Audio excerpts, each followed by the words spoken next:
Hola a todas y a todos, muy buenos días. Les damos la bienvenida una vez más a la Cátedra Abierta Lectores y Lecturas, Pensar y Conversar sobre lo Leído, un encuentro semanal con el apoyo de la Vicerrectoría de Docencia de la Universidad de Antioquia.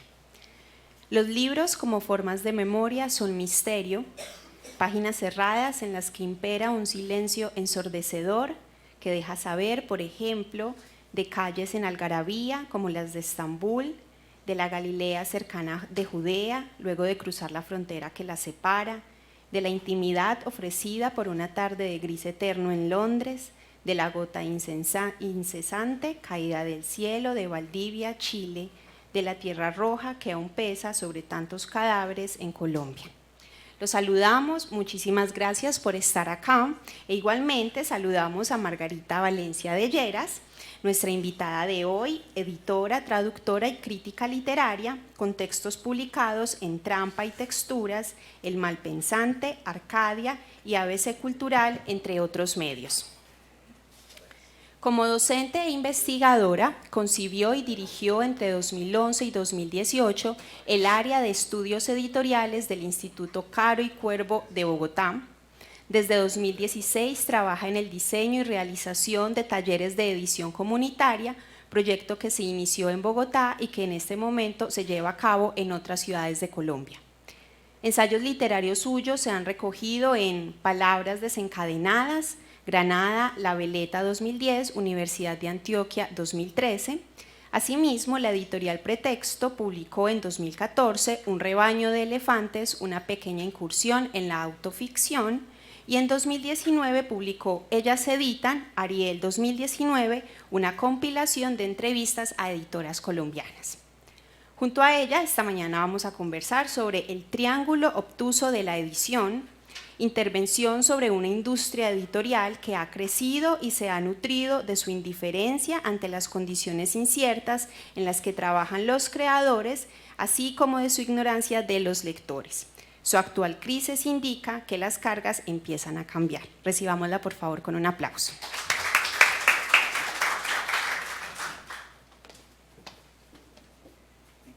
Empiezo a pelear con el micrófono. ¿Aquí está bien? Bueno, este lugar es chiquito y se oye bien. Me voy a hacer aquí porque allá voy a tener que estar sentada hora y media bien sentada, no hay manera. Muchas gracias por esta invitación maravillosa y muchas gracias por haber abierto esta cátedra. ¿Dónde está Judith? ¿Qué se hizo? Sí, qué bien. Me parece que es un precedente y me parece que desde aquí se está dando ya y espero que se siga dando como una discusión que hay que dar en torno al libro, a la lectura, etcétera, etcétera. Mi presentador habló del taller de edición comunitaria y yo voy a empezar hablándoles del taller de edición comunitaria. Hace poco, en la clausura de un taller largo que hice, un taller de formación de formadores, que se llevó a cabo en Bogotá por iniciativa de IDARTES, invitamos a un editor a que opinara sobre los productos que presentaron los talleristas. El editor invitado, muy entusiasmado tras la presentación, preguntó a los ponentes cómo pensaban monetizar los productos del taller. Silencio incómodo. Los talleristas se miraron entre sí, muchos se miraron miraditas así de página y después me miraron a mí, claro. Yo era la maestra. ¿Cómo pensamos monetizar los productos? Le expliqué a nuestro gentil editor que la monetización de los productos no formaba parte del programa y que era un tema que no se había contemplado a lo largo del taller. Vender los productos, sí. El trabajo del taller de edición comunitaria se hace alrededor del lector, del consumidor final, y la pregunta sobre cómo llegar a él debe guiar todo el trabajo. De manera que sí se contempla la posibilidad de vender lo que se hace si el grupo que a cargo del producto considera que los lectores pueden pagarlo. Y si venderlo puede contribuir a la sostenibilidad del producto en el largo plazo. Son una cantidad de condiciones, Pero en el taller no se habla de monetización en el sentido de convertir un activo en dinero. No se habla tampoco de rentabilidad económica, aunque sí invertimos varias horas en entender cómo funciona el flujo de recursos en el mundo editorial. Si tuviésemos que hablar específicamente de un modelo económico, hablaríamos de una cooperativa, ese modelo de trabajo en el cual todos los miembros de una empresa comparten su trabajo y a cambio comparten los beneficios, si los hay. El taller de edición comunitaria busca darle a los participantes herramientas para que reproduzcan y difundan sus textos, pero sobre todo busca darles un empujón para que se animen a escribir sus historias y a distribuirlas entre sus amigos, conocidos, tíos, vecinos. El taller parte del principio de que todos los seres humanos sabemos contar historias y de que todos los seres humanos somos capaces de crear algo bello. No se puede vivir de ser un editor comunitario. Es una pregunta que me hacen. De hecho, es una pregunta que me hacen en relación con el mundo editorial, porque como dijeron, digamos, fui la responsable de finalmente abrir la maestría en estudios editoriales en el Instituto Caro Cuervo. Y el tema del sustento, pues era un tema que estaba, que salía a relucir a los 2 minutos de iniciar una conversación sobre la posibilidad de una maestría. No se puede vivir de ser editor comunitario, pero yo creo que casi, es decir, muy poquiticas personas en este país logran vivir de ser editoras. Yo llevo 40 años en el oficio y siempre he dicho que claro que sí que vivo de eso, pero es mentira. Cuando digo vivir, quiero decir tener un negocio lo suficientemente rentable para pagar el arriendo y el mercado de una familia pequeña, si uno tiene suficientes excedentes para mandar a los niños al colegio. Una editorial pequeña, los que tenemos una editorial pequeña sabemos que es muy difícil que una editorial pequeña dé lo suficiente para eso. Pero tampoco es fácil vivir de ser editor. Y en este sentido me refiero al trabajo en el cual la actividad laboral consiste en buscar, leer y evaluar manuscritos originales y después acompañarlos en el proceso de convertirlos en libros. En realidad, además, son muy pocas las plazas de editor disponibles en el país, 20 y pocas, 30 y pocas. El grueso de la fuerza laboral en el mundo editorial está compuesto por prestadores de servicios mal pagados, eso somos todos nosotros, diseñadores, correctores de estilo, que en los últimos años están haciendo el trabajo editorial porque las organizaciones editoriales grandes no quieren pagar un editor, correctores tipográficos, armadores. Esta es una conversación incómoda, la conversación de la plata. El mundo editorial tiende a portarse ante el tema del dinero como un aristócrata venido a menos. Todos estamos acostumbrados todos los que estamos en este negocio, estamos acostumbrados a esas conversaciones que empiezan, mira, no puedo pagarte mucho, pero, o pues no tengo con qué pagarte, pero, y de todas maneras se espera que la gente haga el trabajo. En corrillos cerrados, los editores, los grandes y los pequeños, se quejan del negocio, se quejan de que la gente no lee, se quejan de que los libreros no pagan, se quejan de que los libreros se quedan con una tajada muy grande del pastel, se quejan, los libreros a su vez se quejan de que los editores no despachan a tiempo, no manejan bien las novedades, no los ayudan para nada. Los correctores, los ilustradores, los traductores se quejan porque reciben poco y además cuando lo reciben demasiado tarde. No puedo pagarte. Tú entiendes. Uno entiende, claro, porque somos inteligentísimos. Estamos viviendo el mundo del libro desde chiquitos. Si algo nos ha servido la lectura es para eso, para entender.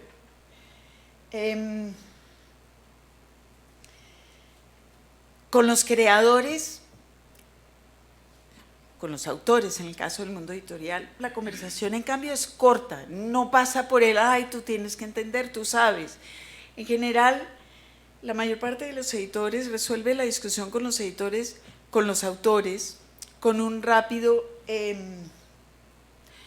tú sabes que vamos a firmar un contrato y tú sabes que lo usual es que el autor reciba el 10% del precio de venta al público, y con eso consideramos saldado el tema de la cuestión del autor.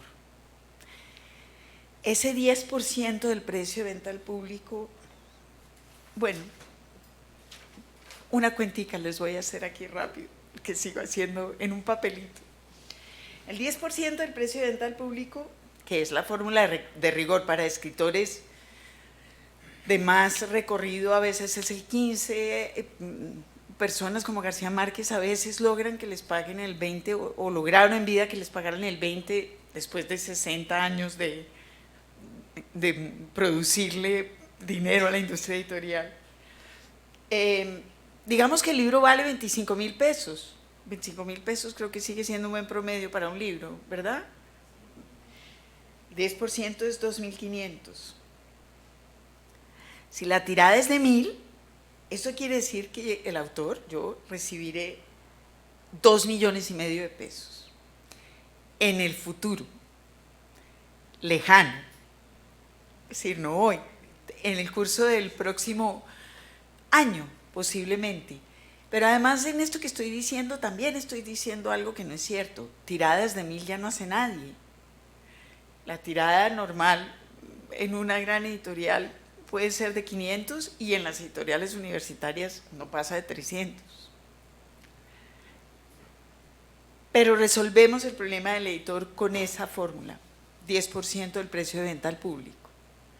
El problema del escritor está resuelto. Esta cuestión del sustento de los creadores sigue siendo el elefante más grande en una sala francamente llena de elefantes.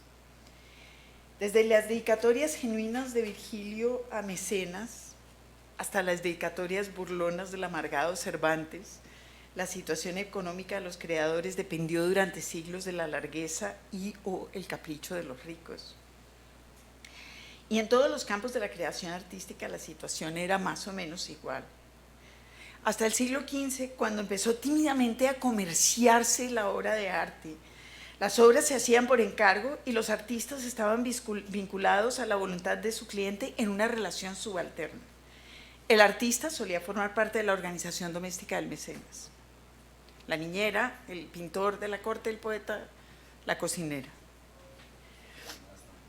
Si avanzamos rápidamente por esa misma senda, fast forward, hasta el siglo XXI, podemos hacernos una idea de cuánto han cambiado las cosas. Echemos una mirada a julio de este año, por ejemplo, cuando, no sé si ustedes siguieron ese escándalo tan delicioso y tan farisaico, cuando el señor Warren B. Kanders, vicepresidente de la Junta del Museo Whitney en Estados Unidos, en Nueva York, renunció a su posición como miembro de la Junta con la declaración muy galante de que él se había sumado a la Junta del Whitney con el único objetivo de contribuir a la prosperidad del museo y del arte en su país y que de ninguna manera quería ser causa de su infortunio. Unos meses después, en el contexto de la misma discusión sobre los millonarios, los billonarios y su papel como conductores de países, Mark Zuckerberg consideró necesario defender a los oligarcas que, como él y como Warren B. Kanders, son, y cito a Zuckerberg porque es una perla, personas que hacen cosas buenas y ayudan a mucha gente. Kanders, quizás haya que decirlo, debe su fortuna a la fabricación de insumos para los militares. El escándalo que lo obligó a renunciar del Whitney fue porque se ventiló públicamente el hecho de que los gases lacrimógenos utilizados en Puerto Rico para acallar las manifestaciones de protesta eran todos producidos por Kanders en su fábrica en New Jersey. Zuckerberg no necesita presentación. Lo sabemos todos sobre Facebook y sobre la solidez ética de su fundador. Hace 21 siglos, las opiniones sobre Mecenas, el Mecenas original, seguramente se ventilaban en círculos cerrados, igual que hacemos aquí. Si sabes, todos sabemos las cosas de la vida sexual de Jeff Bezos, por ejemplo. Y estoy segura de que se chismorreó mucho de sus desavenencias con el emperador. Hoy hemos avanzado, somos muchos más los que participamos del chismorreo y de la opinión. Incluso nos permitimos expresar, como estoy haciendo yo acá, una cierta repugnancia ante la idea de que tipos como Kanders o como Zuckerberg sean quienes decidan sobre el rumbo de las artes en el mundo, ignorando el hecho evidente de que el valor de una obra de arte depende exclusivamente de lo que los ricos quieran pagar por ella. Sigue siendo cierto hoy. La renuncia de Kanders es un triunfo simbólico, pero no cambia para nada el hecho de que la situación económica de los creadores hoy, como hace 20 siglos, depende del capricho de los ricos. Cito ejemplos tomados del mundo de las artes visuales porque en esa esfera se está dando la discusión más o menos abiertamente. En el mundo de la literatura esa discusión no se está dando, ni se ha dado. Y antes de entrar a discutir, digamos, ese tema, creo que vale la pena discutir un poco los matices propios del desarrollo de la figura del autor en el ámbito de la literatura. Pero el más importante de estos, y creo que es importante señalarlo porque es fundamental en esta discusión, es la simbiosis entre el contenido y el soporte que se ha venido fraguando desde el siglo XV. Quiero decir, cuando hablamos de libros, hablamos de literatura, es un continuo, son lo mismo, ¿verdad? Cuando Ulises Carrión, el mexicano Ulises Carrión, escribió en 1977 que un escritor no escribe libros, escribe textos, y que entre los lenguajes, el literario no es el que mejor se acopla a la naturaleza del libro. Estaba apuntando al núcleo intocado alrededor del cual se había cocinado el control económico de unos pocos sobre lo que aparentemente es patrimonio de toda la humanidad, las palabras. Volvamos a Mecenas y a Virgilio, y a un mundo en el cual los chismes sobre Augusto y la mujer de Mecenas circulaban entre unos pocos, los mismos que dominaban los escenarios del saber y de la alta cultura. Nadie cuestionaba el procedimiento para escribir un poema épico. Las reglas estaban claramente establecidas. Pero el resultado, o bueno o malo, dependía en realidad de la complacencia del emperador, que además tenía la capacidad de disponer libremente de la vida y el destino de los poetas, como lo sabemos por el destierro de Ovidio. Habría que recordar algo que no nos enseñan en el colegio y que tendemos a olvidar cuando tenemos discusiones sobre el mundo editorial, que es que mientras Augusto le pagaba a Virgilio y los libros se copiaban o no se copiaban, y el mundo de los poemas épicos escrito por los poetas de la corte para celebrar su estirpe funcionaba, el mundo de la creación literaria también funcionaba. Y siguió su curso de boca en boca, de juglar en juglar, de fiesta en fiesta. No se detuvo, se dejaron de escribir poemas épicos, pero el mundo de la creación literaria no paró ahí. No se detuvo tras la caída del Imperio Romano y seguramente se enriqueció gracias a las invasiones de los bárbaros, desentendida de la tragedia de los libros perdidos y de los que no se perdieron, de los que los monjes alcanzaron a copiar y de los que los monjes copiaron mal.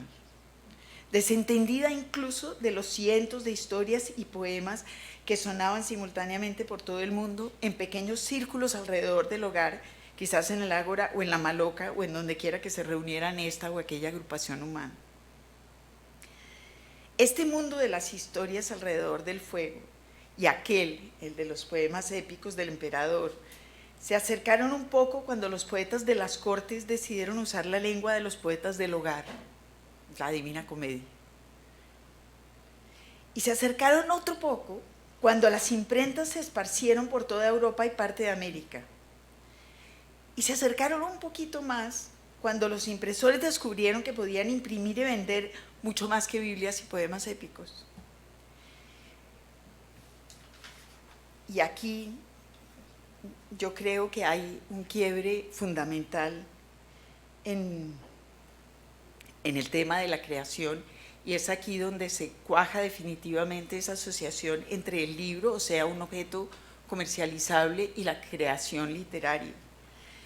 Y yo tengo la sensación siempre, cuando cuento esta historia gloriosa de Europa llenándose de imprentas y de papel y el libro y la fijación de los textos, yo me imagino que el entusiasmo de los humanistas y de los Aldós Manutius debía ser un poco equivalente al mismo que yo sentí, y creo que muchos de ustedes quizás también, hace no tanto, 10 o 15 años, 20 quizás, con el internet,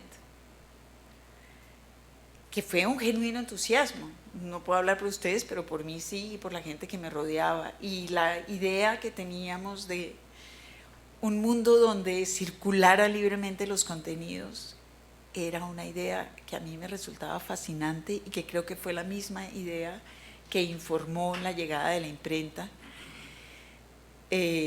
y que en el caso de internet se apagó muy rápidamente. Es decir, 15 años es muy poco tiempo para el comienzo y el final de una utopía, pero creo que eso fue lo que duró, 15 años, ¿verdad? Entre el momento en el cual todos dijimos, ahora sí vamos a tener todos acceso, y ahora sí todos vamos a poder hablar, y va a haber, etcétera, etcétera, y el momento en el cual salió Mark Zuckerberg a explicar que es la monetización, la rentabilidad, etcétera.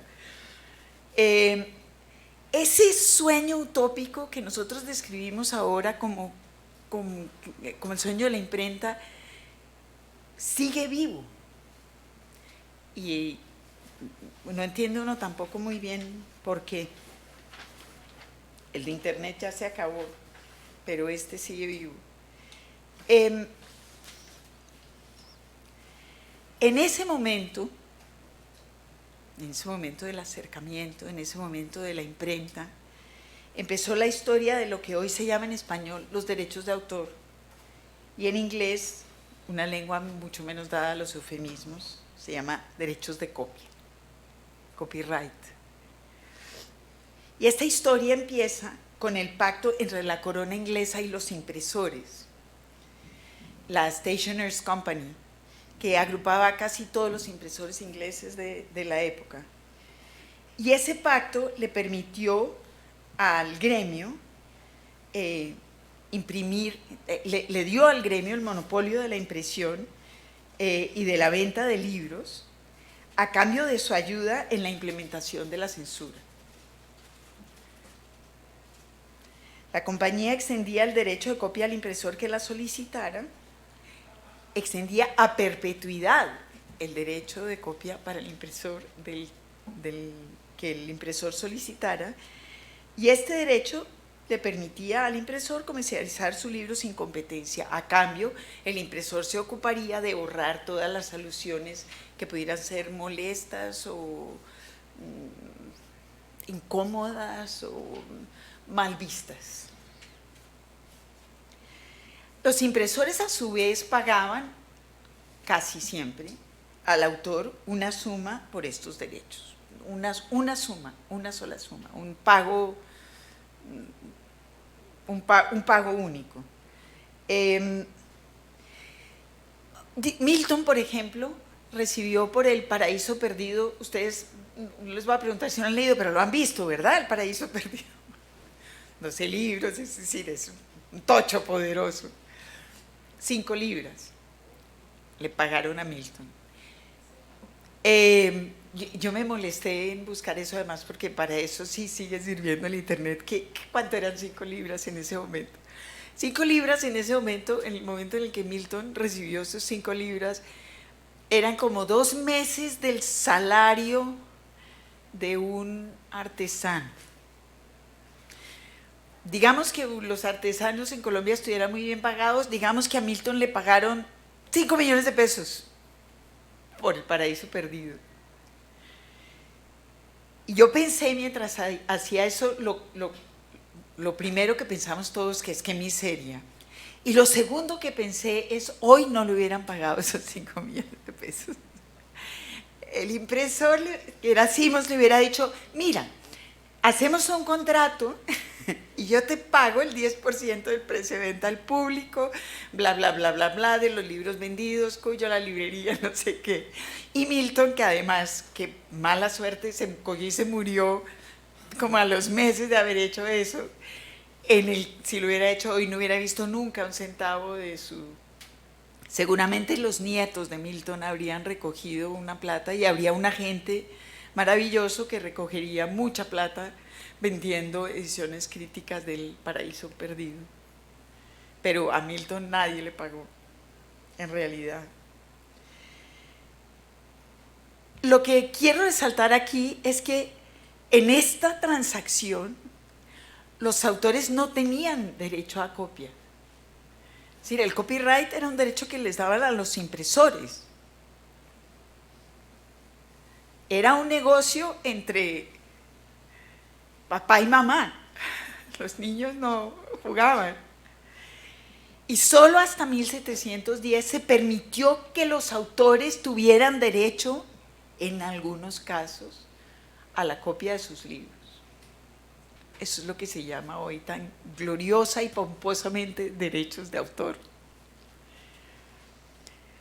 La situación de los autores mejoró un poco en el siglo XIX en Inglaterra, cuando el aumento del público lector y la masificación de la producción de la prensa escrita abrieron el camino en Inglaterra y en parte de Europa a la industrialización de la actividad editorial.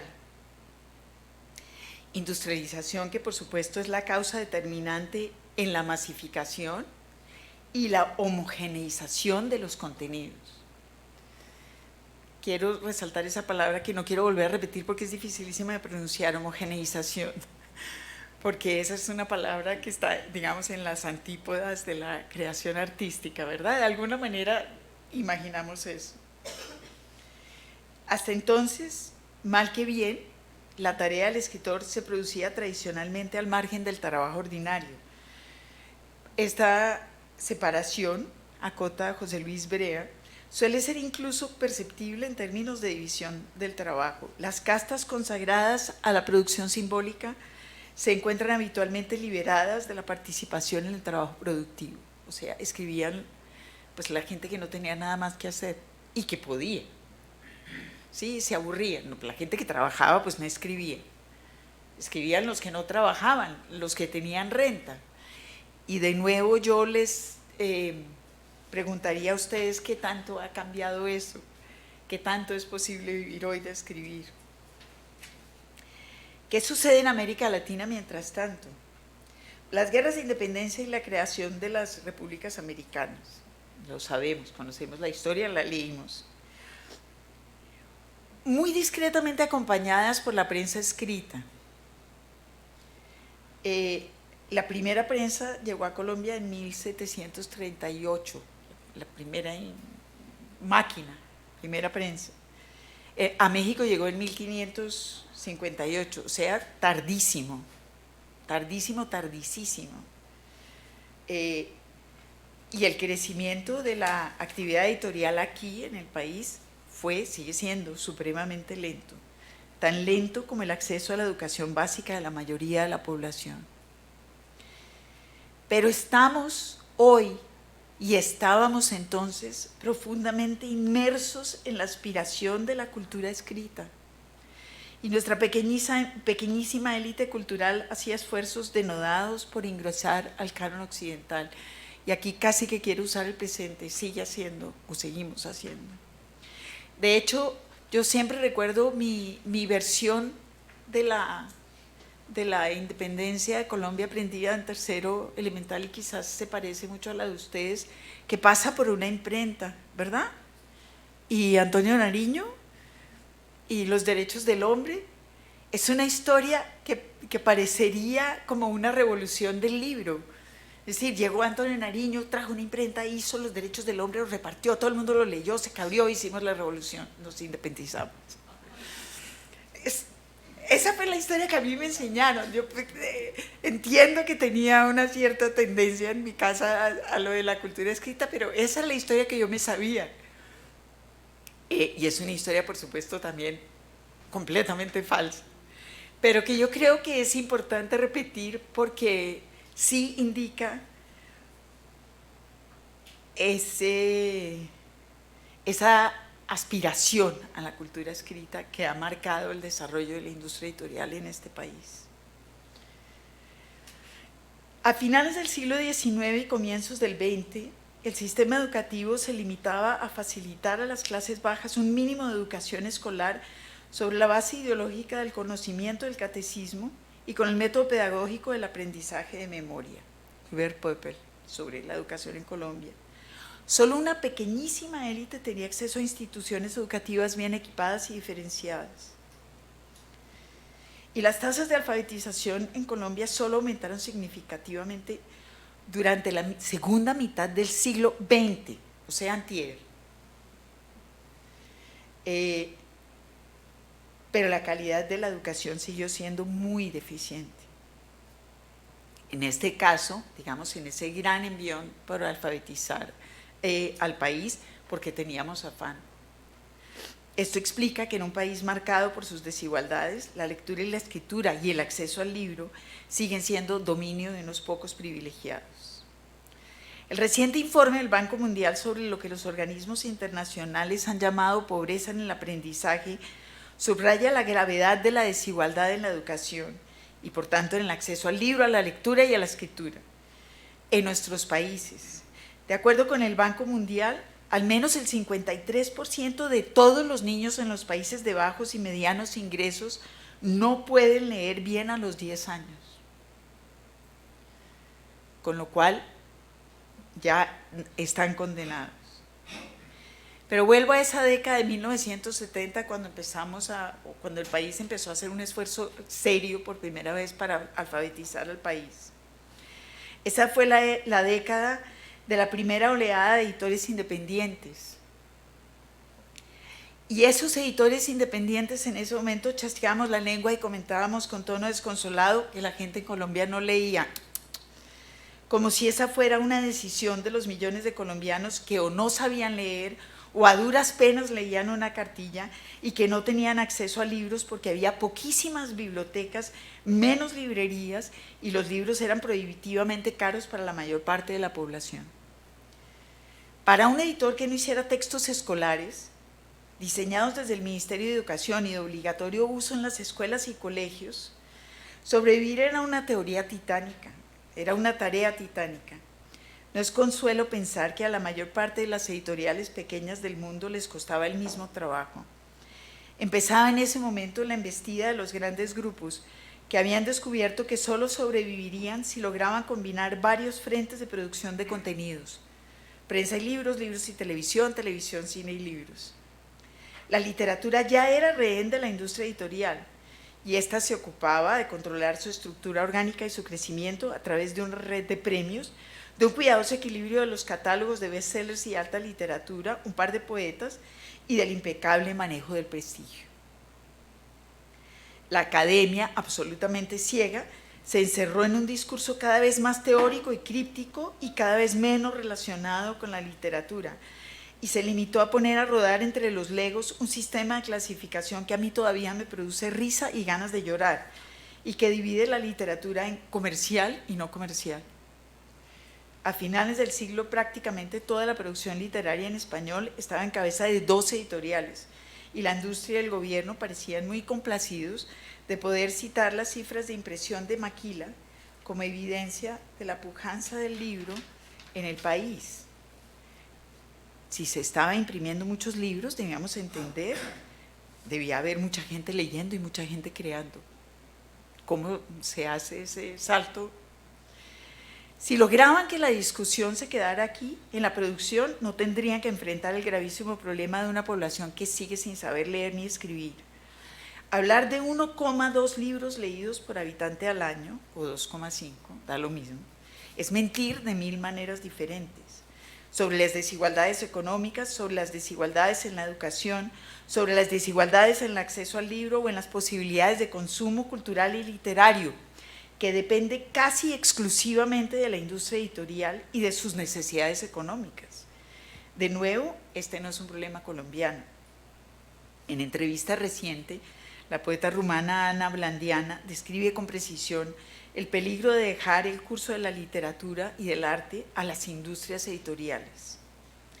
La poesía, dice ella, es una forma de resistencia contra la cultura del consumo, contra la subcultura y el entretenimiento, la vulgaridad y lo hortera, que al amparo de industrias muy rentables aíslan la verdadera cultura de un público empujado cada vez más hacia las zonas del mínimo esfuerzo intelectual y del mal gusto. Es también mentir sobre la comodidad que representa para todos mantener viva la falacia de que la expresión literaria solo es posible a través de los libros y de que los encargados de decidir quién entra al prestigioso mundo de la literatura son los editores. Y de esa manera también desplazamos la responsabilidad sobre el estado de las cosas.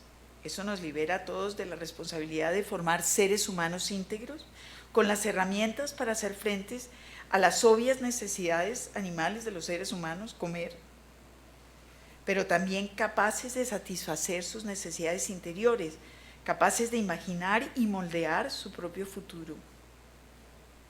Es a esto precisamente a lo que se refirió Freire, también en la década de los 70, cuando escribió que la deshumanización no es un destino dado, sino resultado de un orden injusto que genera la violencia de los opresores y consecuentemente el ser menos. Porque la educación para el arte y la práctica artística no tiene que ver con la rentabilidad, tiene que ver ante todo con la humanización. Permitir que la industria editorial defina el potencial narrativo de una nación es condenarla a vivir de la zona del mínimo esfuerzo intelectual. Reducir el problema complejo y esencial de la cultura a la rentabilidad de unas cuantas manifestaciones culturales es una imbecilidad. Pero hacerlo en un país que intenta salir de décadas de guerra y en donde la tarea más urgente es la reconstrucción de las comunidades es francamente irresponsable. Muchas gracias.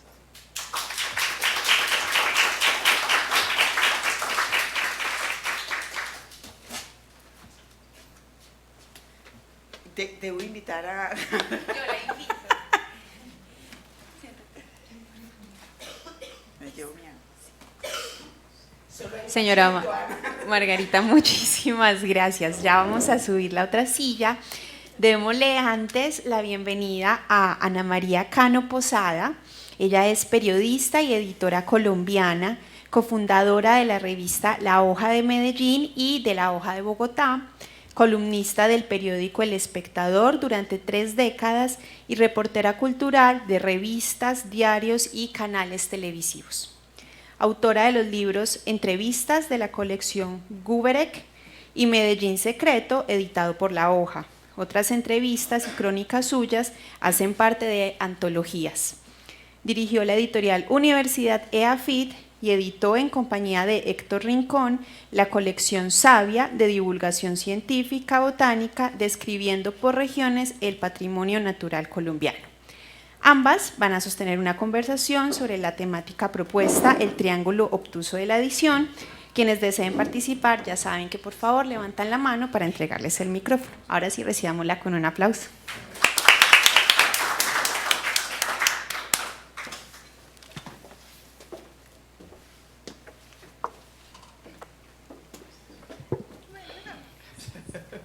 Otra vez.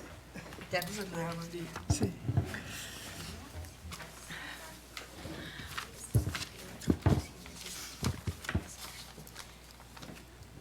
Buenos días a todos. Me alegra mucho estar de nuevo con Margarita, porque me parece siempre chispeante lo que dice, porque me parece que de verdad en esta especie como de asunto romo que se ve en Colombia, en donde se evaden las cosas por los lados, donde se nombra a partir de eufemismos. Me parece que Margarita hace una tarea constante de meter el dedo, de ser aguda, de apuntar a donde es. Entonces, pesada, muy pesada. Sí, yo creo que ser pesada sí. es una obligación. Sí. Y habría que incluso ahondar en el final de tu ponencia de cuál sería precisamente en un momento tan crucial como el de este país, cuál sería esa especie de responsabilidad o de coyuntura en la cual la creación, los creadores, los contadores de historias estarían llamados a esa reconstrucción. ¿Cómo sería eso?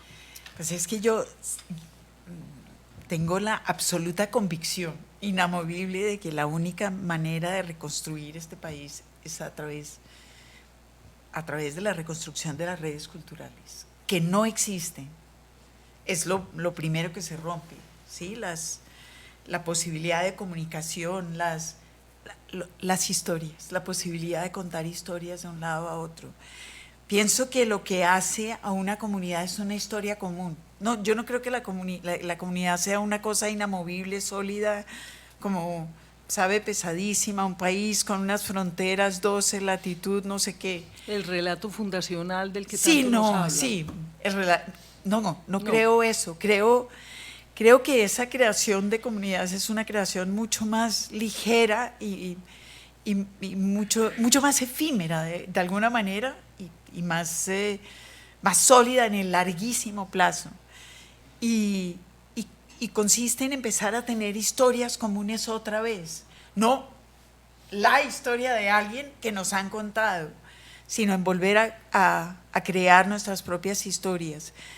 No quiero caer un poco en el discurso facilista o nejeísta de la literatura como posibilidad de curación o como… Pero es que sí creo esencialmente que somos parte de un país o de una familia o de una comunidad porque tenemos historias en común. Uh-huh. Es decir, de la manera más elemental eso es así. Y creo que cuando uno restablece la posibilidad de contar esas historias y de escucharlas, está restableciendo como la savia, ahí sí, que mantiene viva a las muchas comunidades que son un país. Eso es fundamental. Creo que eso es lo que hay que hacer. Ahora, eso quiere decir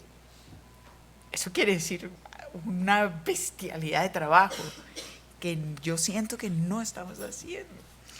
Porque ahí habría dos cosas, al parecer. Hay una construcción de memoria, que es recoger esos testimonios, que es lo que está haciendo la Comisión de la Verdad y lo que muchos talleres del estilo de los que haces están recogiendo esas historias.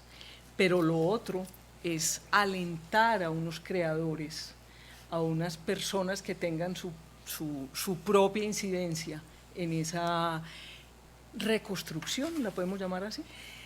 ¿Podría por favor acercarse más? Claro. Gracias por decirme, gracias. ¿Ahora sí? Bueno. Alentar a unas personas a contar las historias. Yo creo que finalmente ese es el punto. Yo no creo que la recopilación de la memoria y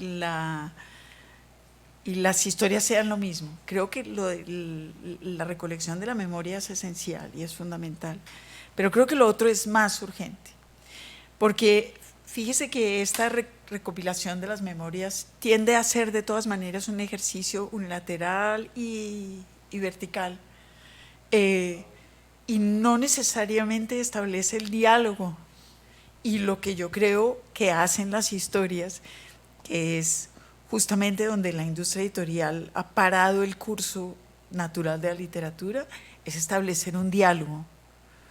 Es exactamente eso. Y ahí voy a afinar un poco eso. Esa palabra horrible, la homogeneización, lo que significa es que nosotros leemos solamente lo que la industria editorial dice que leamos. Sí. parece una cosa muy obvia de decir, pero no es tan obvia. Eso quiere decir que, por ejemplo, voy a usar un ejemplo bonito que se me acaba de ocurrir. Este hombre divino que era Raymond Carver, este grandísimo escritor sensacional que se murió en los 90,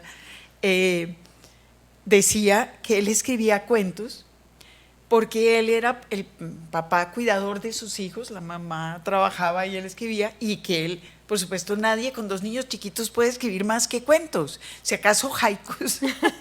¿Sí? Sí, mucho. Sí, mucho haikus. Entonces él decía, pues entonces yo voy, entonces mientras espero a los niños escribo un poco, después mientras tengo las cosas en la lavandería escribo otro poco, y mientras se quema la sopa escribo otro poco.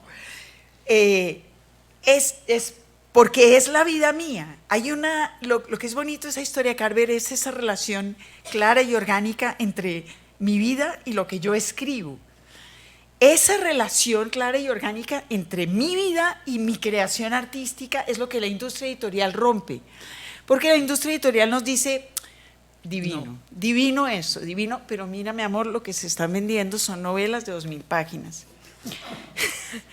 Entonces uno se para y dice, ¿qué carajos es una novela? Si yo no tuve la suerte de ir al... Sí, yo lo que escribo son historiecitas.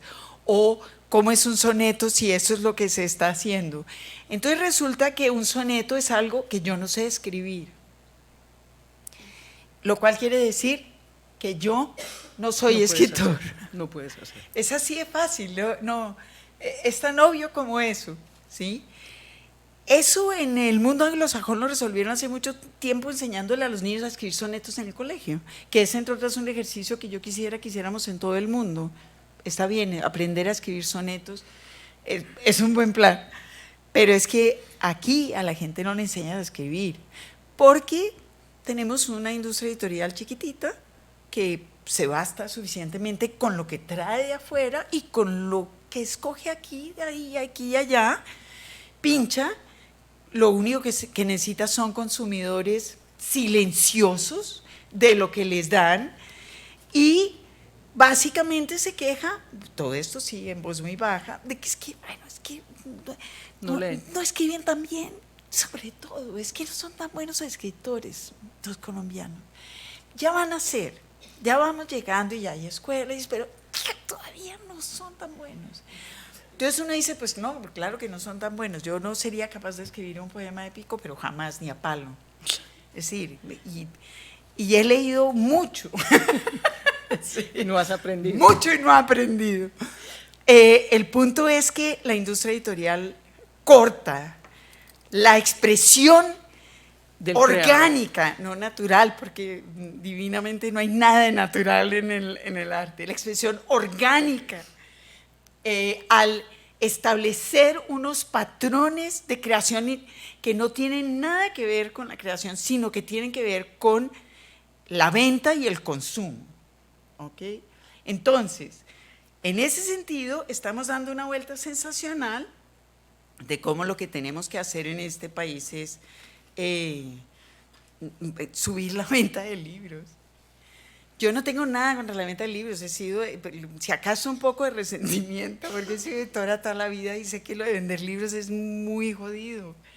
Yo creo que está muy bien que todos queramos hacer que esa sea una actividad rentable, pero escribir también, pero todo eso no debe reemplazar lo que es esencial en la formación de los seres humanos y absolutamente urgente en la formación de seres humanos que están tratando de salir de 50 años de guerra, que es la posibilidad de orgánicamente contar, crear, decir y compartir lo que crean y dicen. Es que en lo que señalas, que se rompe completamente entre el creador y el público, la comunicación, porque la industria editorial la rompe, se está condenando a ese lector a no tener esa sensación orgánica que produce un escritor cuando está de verdad transmitiendo su vida. Sí. Es decir, cuando estamos contando las historias de verdad, Carver pero también cualquier otra persona que lo sepa hacer así, nos está diciendo algo esencial para nuestra vida, o por lo menos capciosamente útil para determinada cosa de nuestra vida, y ahí es que nos convertimos en lectores. Entonces, de alguna manera nos está condenando la industria editorial a no ser lectores, o por lo menos a ser unos lectores aburridos, indiferentes o circunstanciales. Sí. Además, lectores de cosas, lectores de cosas que no enriquecen esencialmente nuestras vidas. Yo todavía oigo a mis estudiantes en clase y bueno, los talleres ni hablar de esa cosa que se llama la literatura universal. Eso es divino. La literatura universal. Y esa es nuestra aspiración. Nosotros queremos llegar a la literatura universal. No estamos ni cerquita, les cuento. Cualquier cosa que sea. No. Ah. La literatura universal, cualquier cosa que sea, ya no es. Pero, por ejemplo, nosotras las mujeres ya no nos tocó lo de la literatura universal. En fin, la literatura universal, yo creo que es como Tolstoy, que es absolutamente sensacional. Pero, por supuesto, es una manera, es una expresión. No todos tenemos que ser Flaubert. ¿Sí? Pues, por favor. Qué pereza. De las muchas cosas sugestivas que dijiste en todo lo que apuntaste, hay una cosa que me quedó sonando mucho, y es aquello en donde Dante, en la Divina Comedia, logra reunir aquellas historias dichas alrededor del fuego, sí, de aquellas cosas encargadas por la corte, que era lo que hasta ese momento se hacía. Es muy sugestivo eso, porque es verdaderamente conectar estos tipos que quieren que se diga una determinada cosa y este pueblo, esta manera de expresarse, sí, que dijéramos es la verdad colectiva. Claro, que es no escribir en latín, cuando la industria editorial ahora nos obliga, digamos de una manera, a escribir en latín. Sí, tenemos que escribir en latín si queremos que la industria editorial, y tenemos que leer en latín. Entonces ¿Y ese latín sería cuál lengua? Bueno, no sé si es una lengua, es una manera de hablar, es una manera de decir, convención. Lo literario es así. Que es, sí, hay una definición que la industria editorial propone y vende en todo el ámbito de la gran literatura, de los poetas, de no sé qué, hasta lo más popular, y dice, esto es la literatura. Para darle otro ejemplo que a mí me gusta mucho, ustedes vieron hace poco un documental que están pasando en el cine sobre la cocina del Pacífico, en el que aparecía esta señora que tiene restaurantes, sí, y ella iba y hablaba con las mujeres de Tumaco que cocinaban, y una de estas mujeres le dice a la cámara que ella está muy feliz de que el folclore de su cocina étnica propia sea llevada a las grandes ligas. Sí. Es exactamente a eso a lo que me refiero, ¿sí? Esto es cocina, lo que hace señora. Esto es una expresión folclórica étnica. No, esto es cocina. Esto es un negocio. La homogenización de la que has hablado. Esto es un negocio. Que está muy bien tener un negocio, pero quiero decir, esto también es cocina y esto es cocina. Claro, y la esencia. Sí, y de hecho también puede ser fuente de sustento para para la persona que cocina. Es decir, es importante y es relevante. No es menos porque no ha pasado por esa como bonitización urbana, ¿sí? Lo mismo con lo que hacemos con las manos en unos lugares y que son artesanías, y lo que hacemos lugares con las manos en otros y que son arte, etcétera. Es eso, es recuperar esa posibilidad de que todos entiendan que eso que yo hago y eso que yo digo es importante, así sea para unos poquitos. Luchar contra una estandarización que es hegemónica y brutal. Pues. Sí. Otro episodio de lo que dijiste que también es muy sugestivo es aquella ilusión que se produjo con la creación de la imprenta, aquella especie de fiebre que tenía un sustrato religioso en el fondo, una necesidad concreta, ¿sí? En el fondo, y aquello que sentimos con Internet. Y esa especie de desinfle que tuvimos después con Internet. Sí, tan rápido. A mí me impresiona mucho eso. ¿Cómo ha logrado sobrevivir? Porque nuestra generación le ha tocado una dosis de desencanto demasiado grande, yo creo. Ni que hablar del sueño de los años 60. Eso. Bueno, mejor no hablar de esas desilusiones porque hemos sobrevivido, no sabemos pues cómo, la verdad. Mal. Sí, sí. ¿Cómo es eso que todas esas aves agoreras vienen diciendo que el libro se extinguió y se está desinflando mucho más rápido Internet que aquella especie de sueño impreso todavía, que es como esa especie de, a ver, que aquellas cosas que tienen que perdurar tienen que estar por escrito, porque si no están por escrito y controladas de pronto son evanescentes. Yo creo que el horror de la muerte del libro, que a mí me divertía mucho, por supuesto tenía que ver con el horror del fin de la industria editorial, que por supuesto en este momento es imparable eso. Ya ves que estoy mirando a Doris. Sí, yo creo que estos monstruos, es que hoy estamos en manos de 2 editoriales en el mundo. Eso es ridículo. Es el gran hermano en su realmente mayor, es chistoso. Sí. Yo vuelvo y digo, no tengo nada contra un negocio que funcione bien, pero eso es completamente absurdo. Y eso es la demostración práctica de que en realidad la industria editorial en otra escala nunca fue viable, y que la única posibilidad de la industria editorial, de supervivencia de la industria editorial, era el control absoluto de lo que se escribe, de lo que circula, de lo que debe ser y de lo que no debe ser. Es decir, en 1600 y pico la corona y el gremio la tuvieron clara. El copyright con la censura. Claro, usted y yo. Los autores allá los tenemos guardaditos y miramos a ver qué les publicamos y qué no les publicamos. Los gritos frenéticos de fin del libro eran unos gritos que decían, no eran gritos frenéticos sobre el fin del libro, eran unos gritos que decían, ahora cualquiera puede decir cosas, y cualquiera puede escribir.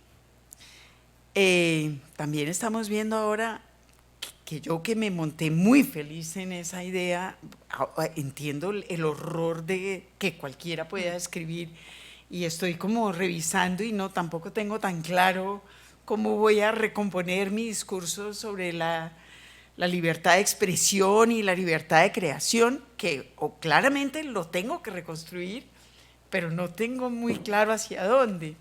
Pero sí tengo claro que esa euforia de Internet, la de los irresponsables como yo, y el frenesí de la industria editorial no tenía que ver con la pérdida del control sobre lo escrito. Era eso, ¿sí?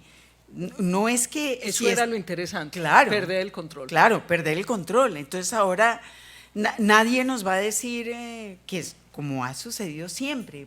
Por primera vez se hizo explícito eso, que nosotros solo leemos lo que alguien nos dice que debemos leer. Y hay una poquitísima gente en el mundo que dice, bueno, entonces Joyce, ay no, qué horror, qué asco Joyce, qué vulgaridad. Bueno, Joyce 50 años después, bueno, está bien Joyce. Pero son 3 personas las que deciden eso. Y son 3 personas las que deciden además, tú escribes, tú no escribes. ¿Sí? Sobre un ámbito que es el único ámbito, es decir, es lo único que nos dan gratis. Lo traemos. Eso sí, de nacencia. Sí. Excepto que seamos mudos, la capacidad de hablar. Es lo que tenemos todos los seres humanos. De gritar claro, como primer gesto de todos. Yo quiero abrirle las preguntas al público, pero voy primero a darme la licencia de preguntarle a Margarita, que es una editora, y que esa definición de qué es ser un editor, no como editorial, sino como aquella persona que hace alquimia entre un creador y unos lectores, y que cumple un papel intermedio, un poco difuso, pero muy trascendental, entre eso que se crea y estos lectores. ¿Cómo al cabo de tantos años de experiencia has visto, sentido o reubicado ese papel de editora? No, es que sí, estaba pensando cuando me estaba haciendo esa pregunta que yo he cambiado radicalmente mis ideas sobre qué es leer, qué es ser un lector, qué es escribir, qué es ser un escritor. ¿Cuál es el papel del libro y de la industria editorial en el mundo? ¿Cuál es el papel de la literatura en el mundo? Esos son temas sobre los cuales me estoy preguntando constantemente. Pero yo creo, y es horrible decirlo, que yo no he cambiado mucho mi idea sobre qué es ser un editor en 40 años de trabajar. Hay una cosa ahí que yo creo que sigue siendo esencial en mi convicción, y que es la razón por la cual creo que hay que formar editores. Es la única razón por la cual creo que hay que formar editores, y creo que hay que ser editores, y creo que hay que hacer ese trabajo, y que ese trabajo es urgente, que es ser como partera, como mediadora. Eso es, creo yo, lo creía cuando tenía 25 años y muy irresponsablemente hacía libros, y lo sigo creyendo ahora. El papel de un editor es llevar en eso ha cambiado, ya sé dónde cambió. Es llevar, acercar a estos dos, acercarlos a los que tienen algo que decir con los que quieren escuchar o leer, y también algo que decir de vuelta. Lo que ha cambiado es un adverbio que iba a usar ahorita, que es que yo creo que el trabajo de un editor es acercar amorosamente al creador con el lector. Yo no creía a los 25 años en ese amorosamente. Bueno, porque a los 25 años amorosamente es una abstracción absurda. Incomprensible. Sí, pero porque además creía que ese acercamiento tenía que ver con las normas. Es decir, que lo que yo tenía que hacer era acomodar esto y acomodar esto. Que el mundo del libro era un mundo, sí, como eterno, universal y definido, y que mi papel era hacer que todo en ese mundo funcionara armoniosamente como debía ser. Era lo que idealista.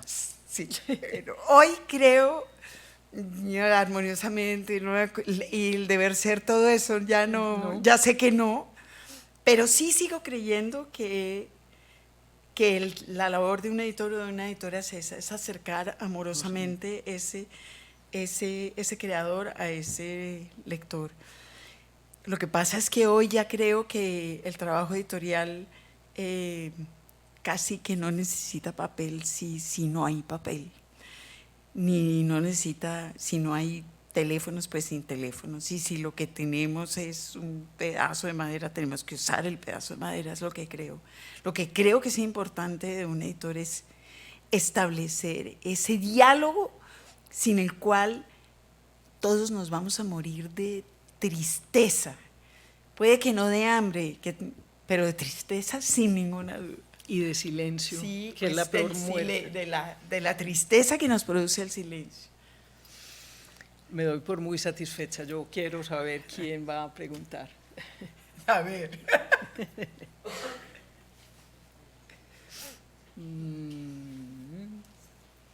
Una y dos. Ya. Sí, una pequeña presentación de quién pregunta es siempre útil. Estamos en problemas de sonido. Bueno, pero aquí se oye perfectísimo, Sí. ¿no es chiquitito? ¿No? Sí.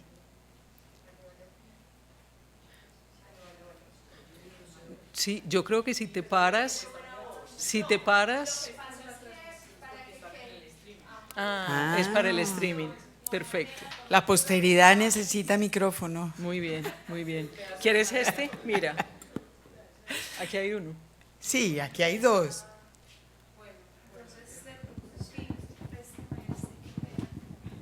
Sobre todo si sé cómo. Podemos hacer la fantasía, Ana, que es que vengan y se acerquen aquí.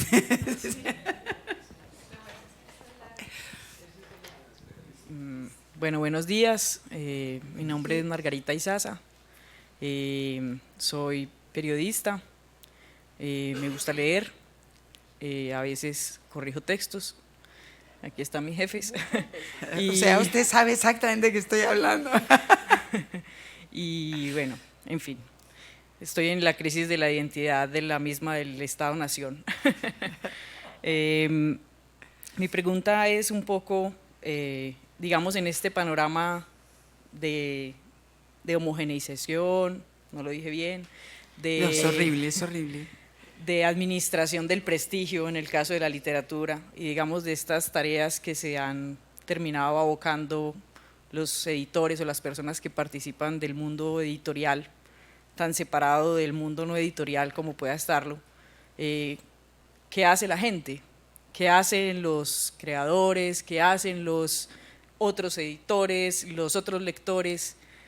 Digamos, ¿cómo emerge ahí también una creatividad resistente en ese panorama? Por ejemplo, en el caso del trabajo comunitario o de otro tipo de trabajos. ¿Cómo ven ustedes, las dos, cómo ven esa creatividad, digamos, contrapuesta a la cierta dominación o a la dominación invisible, como todo el poder que hay ahí en este campo? Gracias. ¿Arranco yo? Ay, Dios. Bueno, hola, tocaya. Es bien bonito esto que usted acaba de decir de la creatividad resistente, porque finalmente yo lo que veo, a pesar de que yo siempre acabo escribiendo unos textos que son como de fin de mundo, ¿verdad? El apocalipsis zombie, a mí me gusta escribir sobre el apocalipsis zombie, pero la verdad es que yo lo que estoy viendo en este país, por primera vez, es que hay una efervescencia de eso que usted está llamando creatividad resistente. Es decir, que después de siglos de ser todos muy aconductados, sobre todo en lo que se refiere a la cultura escrita y de habernos permitido creer que esto de la cultura y del libro era una cosa a la que debíamos aspirar, pero que eso era un camino a recorrer así y así y así, y que tenía que pasar por una serie de etapas. Hoy veo en todas las ciudades grandes y en muchos lugares pequeños gente que se está reuniendo y está empezando a ensayar cómo suena su propia voz, qué pasa si hacemos esto. Es precario, es pobre porque además aquí, este es un país pobre y aquí en este ámbito de la cultura no somos peores que pobres, pero ahí está, y yo creo que tenemos que aprovechar que está ahí para empezar a pensar en otras, en otras formas de circulación, de creación, de movernos en ese sentido en ese proceso de humanización. Pero creo que sí hay ahora algo que no había antes o que yo no veía tanto, que era la resistencia. Ahora sí lo veo. Tímido, pero lo veo.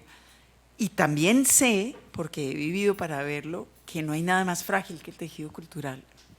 Es decir, uno puede borrar en 2 años el trabajo de 2 siglos. Entonces, sé que eso es frágil. También sé que por el otro lado, si dadas ciertas condiciones puede resistir. Pero sí veo que hay mucha, una efervescencia de creatividad resistente, de resistencia creativa en este país, y eso me llena de entusiasmo. Yo llamaría una multiplicación de las hogueras de las que hablaba Margarita, es decir, esas hogueras en donde la gente se cuenta unos a otros como si acabara de despertar o como si estuviera despertando, qué es lo que siente, qué es lo que nos pasa. Sí. Bueno, muchas gracias por toda esa iluminación sobre esa otra cosa que uno no conoce de pronto como lector. Yo pienso una cosa con respecto a lo de las historias. Un ser humano es un contador de historias, además de otras cosas. Entonces, no creo que haya que reconstruir la capacidad de contar historias de las personas, porque siempre estamos contando historias, independientemente de si sabe leer o no. De pronto ese paso a que esas historias que yo cuento constantemente o que oigo constantemente las escuchen otras personas, está atravesado por la industria editorial, digamos la industria, o por ese método de publicar o de ampliar esa voz que yo tengo, y de pronto no sería también que siempre está el peligro ahí de que se llegue a controlar esa manera de publicar o de ampliar esa voz que yo tengo en cualquier momento de editorial. O sea, usted nos dice, en este momento hay como una especie de resistencia, la gente quiere contar historias distintas a las que nos han dicho que debemos leer. ¿Quiénes están diciendo quiénes están poniendo como las normas o las reglas, si es que las hay, para esa nueva forma de contar historias? Cuando ustedes son editores distintos que están poniendo énfasis en otras cosas, que no quieren que haya homogeneización, no de pronto hay hacia el futuro un riesgo de homogeneización, porque se está hablando de creadores. Esos creadores, de alguna manera, como el arte es tan artificial, están basados en determinadas normas. ¿Quién dice que son esas normas y quién es el que está diciendo que esas historias que contamos todos los días los seres humanos sin ninguna norma y libremente, para poderlas comunicar a muchas otras personas, vamos a tener que entrar otra vez a cierta homogeneización? Sí. Yo quiero, es una preocupación absolutamente válida. Yo creo que es una preocupación que hoy es fundamental, pues estamos vendiendo a Banksy como a millones de dólares el centímetro cuadrado, es decir, un tipo que lo que hacía era pintar graffiti, que era justamente eso, lo suyo, la resistencia, la creatividad resistente, la resistencia. En ese momento Banksy ya es un niño que se vende en galerías, en lugares importantes, y entonces su pregunta es, me parece que es relevante en ese sentido, y la respuesta es, yo no sé. Yo sé algo hoy que no sabía a los 20 años cuando empecé a hacer libros, y lo sé a golpes, que es que yo puedo contribuir al comienzo de algo.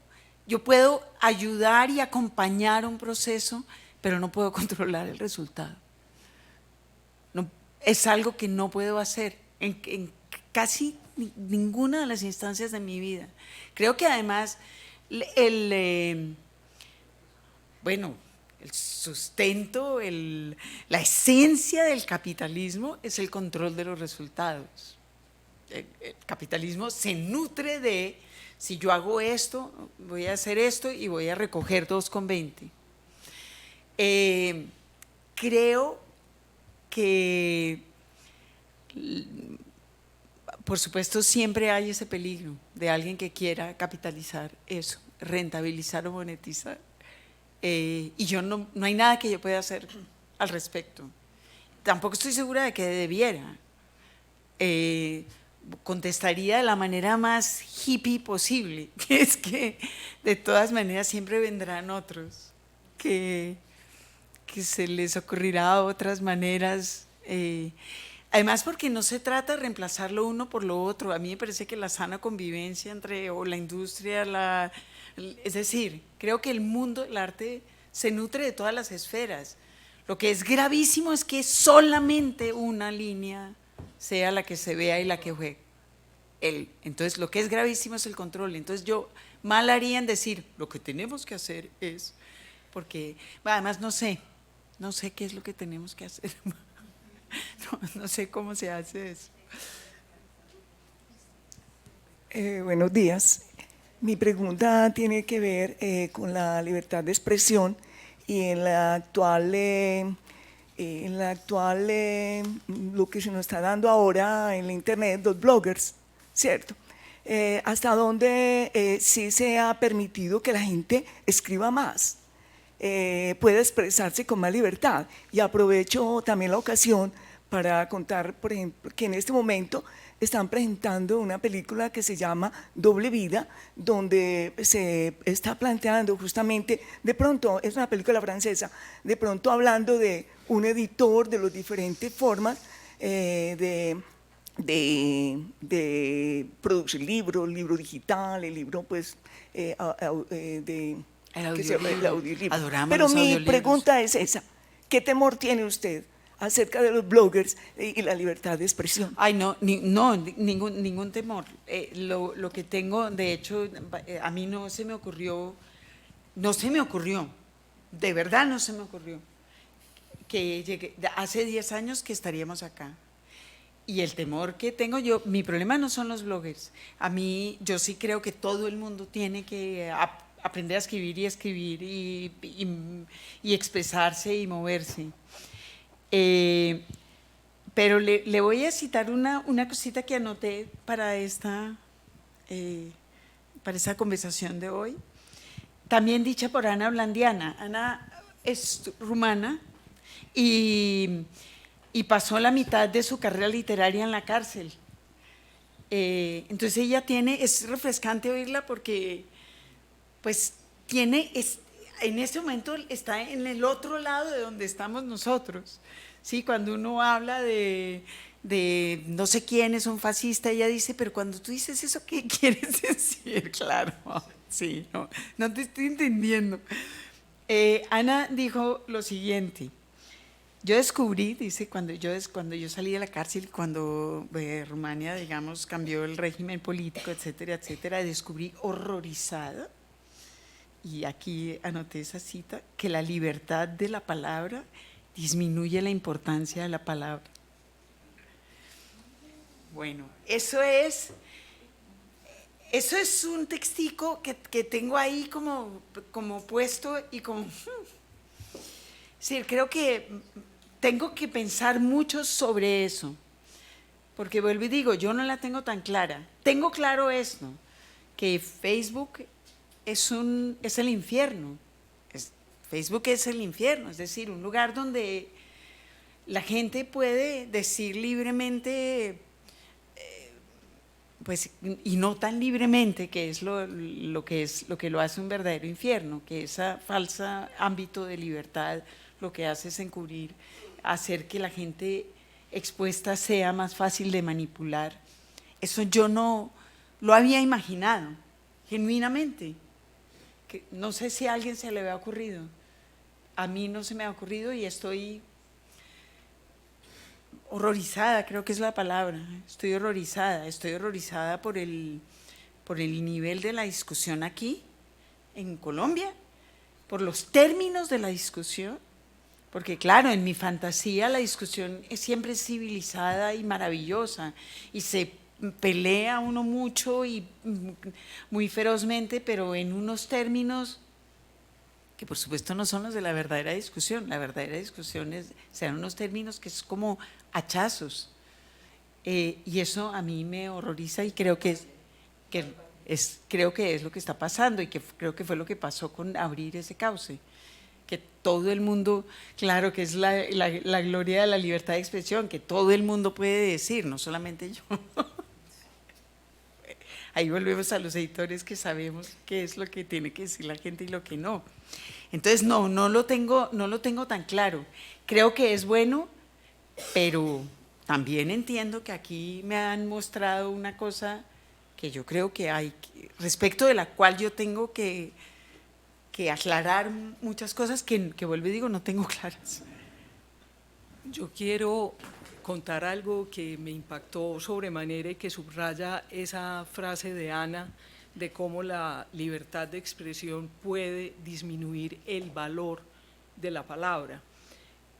Cuando fui a hacer un reportaje a Praga sobre Kafka, era un momento en donde estaba prohibido Kafka y estuve hablando con un escritor que estaba escondido en Praga porque él era evidentemente un resistente. Y cuando fui a hablar con él me contó que como estaban decomisadas todas las fotocopiadoras, las impresoras, absolutamente todo era un control estatal, ellos estaban obligados cada vez que se prestaban un libro uno a otro a copiar el libro a mano, es decir, como los monjes que tenían que rescatar los manuscritos que se iban a perder por los bárbaros, así tuvo que hacer esto. Este personaje llamado Giverny, que espero que haya sobrevivido hasta que se cayó pues ese muro de Berlín, tenía que hacer eso, pero eso subraya eso del valor de la palabra. Es bien interesante eso, sí, porque finalmente creo que la pelea ahorita está en la preservación de la, absurdo que va, de la belleza, de la civilidad, de la discusión y del diálogo, a pesar de la libertad de la palabra. Creo que es el punto en el que estamos, ¿verdad? Dificilísimo. Buenos días. Mi intervención es más una invitación que una pregunta. Y es lo siguiente, Margarita en su deliciosa exposición nos compartió el hecho que nosotros leemos realmente lo que las editoriales quieren que leamos, para agravar el hecho de la baja vocación de los colombianos por la lectura. ¿Sí? Cuando dijo eso, se me hizo inevitable pensar que en eso también se aplica a todo el sistema educativo, inclusive al sector de la salud. No nos necesitan educados, nos necesitan ignorantes, o es decir, educados hasta cierto punto. Exacto, educados pero poquito. Exactamente, para que el sector productivo se aproveche de la ignorancia y obtener mano de obra barata. Sí. Eso mismo ocurre en el sector salud, no nos necesitan aliviados, nos necesitan lo suficientemente aliviados para rendir en el sector productivo, pero enfermos para que la industria farmacéutica y la industria de la salud se alimente de esa situación. Y ahí otra vez volvemos al control. Uno quiere un mundo educado, no un poquito educado, y aquí en Colombia es decir, eso de la educación pero poquita, está ahí.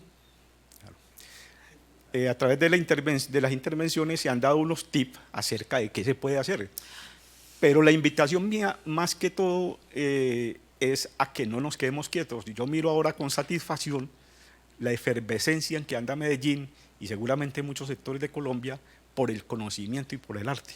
Sí. Ayer escuchaba que hay un movimiento que se llama Mapaus, creo, Mapaus, de artistas congregados, Mapaus. Un colectivo integrado por muchas empresas que están empezando a trabajar en el tema cultural, en el tema artístico, y la sigla traduce música, arte, poesía, artes visuales, algo así, y estaban pues anunciando como la inauguración, el lanzamiento del proyecto en el que se agremian muchas empresas de Medellín alrededor de esos temas. Entonces el 14 de noviembre va a haber una presentación a partir de las 4 de la tarde en el Teatro Pablo Tobón Uribe, y el 24 de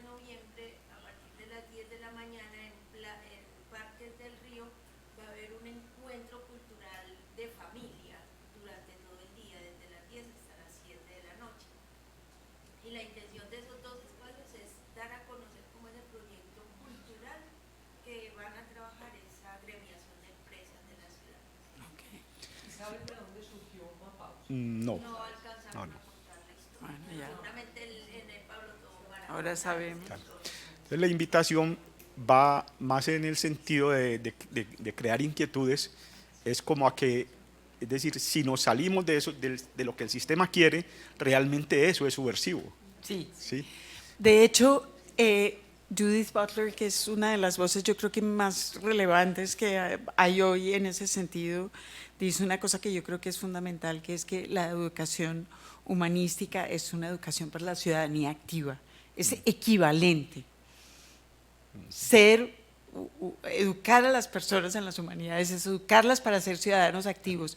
Ser ciudadanos activos es ser ciudadanos partícipes de todas las actividades, de estar, de ir, de mover, de saber, de opinar, de estar conversando. Entonces, la invitación es a eso, a que no nos quedemos quietos, independientemente de lo que quiera el sistema, no nos quedemos quietos. No nos quedemos quietos, sí.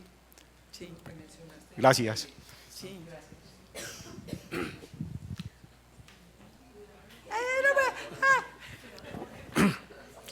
Bueno, para continuar como con el tema de lo de que somos contadores de historias, quiero contarles una experiencia que tuve yo hace 2 años con un grupo de ilustradores. La idea era que cualquiera de las personas que estuvieran en ese grupo no necesitaba ser ilustrador ni dibujante, sino querer contar una historia. Entonces se contó una historia a partir de una experiencia personal infantil específicamente. Cada uno contó su historia y luego se revolvieron y luego se volvió a repartir y nos tocaron historias distintas. Bueno, para hacer el cuento más corto, quedamos 6 personas y esas 6 personas contamos una historia en dibujos y un texto y armamos un libro y nosotros mismos lo hicimos el libro, hicimos los dibujos y publicamos, bueno, con una editorial que nos inventamos nosotros. Eso fue así con... son mis talleres de edición comunitaria, exactamente eso que usted está describiendo es así. Genial. Ajá, pues eso fue una cosa que convocó EPM, pero pues nosotros casi que volamos luego solos y le pusimos nombre a la editorial, se llama Editorial Cualquiera, porque cualquiera puede dibujar, pues esa era la premisa, ¿cierto? La premisa era esa, obviamente hay que tener en cuenta que cualquiera puede dibujar, pero no a cualquiera le interesa dibujar. Nosotros queríamos dibujar. Había personas que tenían pues ya una tradición de dibujantes o de trabajadores en artes plásticas, otros no, que querían era contar su historia. Y salieron 6 libros bellísimos, pues tengo que decir que son muy bonitos. y fue muy duro. Pues ahí reconozco ser editor es muy duro y autoeditarse es muy duro, pues no solamente la parte económica, sino también todo lo que hay que tener en cuenta. Y como éramos 6 pertenecientes a esa editorial, teníamos que tener en cuenta como los parámetros de todos, aunque cada historia era completamente distinta, eran historias muy personales. Y sobre todo eran historias personales de otro, no era la mía. O sea, la mía, por ejemplo, la que yo escribí, la persona se fue y nunca volvió, entonces la mía se quedó sin ilustrar. Pero hicimos los libros, se presentaron en la biblioteca y luego los dibujos se mostraron en la Plaza de la Luz. Y entonces, pues, ¿por qué les estoy contando esto? Porque es que no es solamente... Cuando se quiere escribir o cuando se quiere contar una historia, no es solamente contar la historia pues a las personas más cercanas, sino también hacer un libro es muy difícil e implica mucho trabajo, muchísimo trabajo, porque teníamos una especie de coordinador y de pronto el coordinador te decía, faltando 2 días para imprimir, hey, mira, pero es que ese dibujo como que ya no me está gustando. Entonces, a volverlo a hacer o bueno, retroceder y bueno, ¿y qué voy a hacer yo? Es que mañana tengo que entregar esto. ¿Qué tan importante es? O sea, que no es tan importante que el libro se publique 1000 veces o se saquen 1000 libros, sino que nosotros sacamos 3 libros. El mío, que lo tengo pues como un tesoro, el que quedó en EPM y el que le regalamos al coordinador. Es posible que ese libro alguna vez alguien lo rescate y diga, bueno, pues saquemos 10 o 20, para regalar o Pero para que... ustedes mismos podrían hacerlo. Exacto, pero y no tienen que ser 300. No, Va a llegar a 10 personas y es posible que esos 10 sean claro, porque lo más importante no es hacer un libro, sino hacer que las copias del libro lleguen a los lectores que uno quiere que vean. sí, sí, exacto. Y bueno, bueno, y lo último, pues, es que se hizo un libro como de invitados en la biblioteca donde están los libros, amarrados, porque como era el único que había, era como amarrados como en las bibliotecas de la Edad Media.